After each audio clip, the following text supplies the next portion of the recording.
Hello বন্ধুরা, তোমরা কেমন আছো? আজকে আমি সবার পছন্দের শুক্তো করব। ছোট বড় সবারই ভালো লাগে শুক্তো জিনিসটা।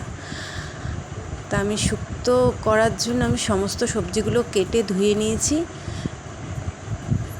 এবারে আমি কড়াইতে তেল দিয়ে বড়িগুলো ভাজা করে নিলাম। বড়িগুলো ভাজা হয়ে গেলে সেই কড়াইতেই আমি উচ্ছেটা যেহেতু তেতো, তার জন্য আমি আগেই ভাজা করে নিলাম।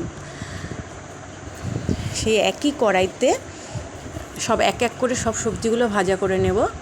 আর এদিকে আমি শুক্তোর মশলার জন্য শিলে বাটবো। শিলের মধ্যে আমি সর্ষে, পোস্ত, একটু চালমগজ, রাঁধুনি সব বেটে নিলাম। তা বেটে নেওয়ার পরে এবার কড়াইতে আমি তেল দিয়ে একটু তেজপাতা, রাঁধুনি আর শুকনো লঙ্কা ফোড়ন দেবো।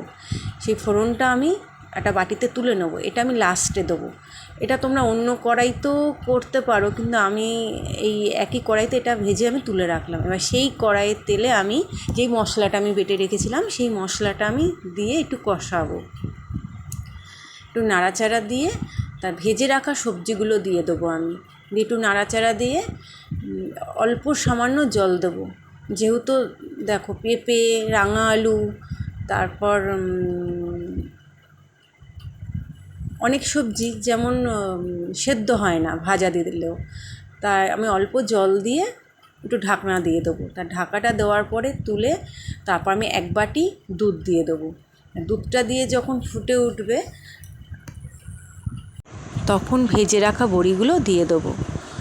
ভেজে রাখা বড়িগুলো দেওয়ার পরে যে ভাজা মশলাটা, মানে আমি যে ফোড়নটা করে রেখেছিলাম সেই ফোড়নটা আমি দিয়ে দেবো। তা দেখো বন্ধুরা, আমার শুক্তোটা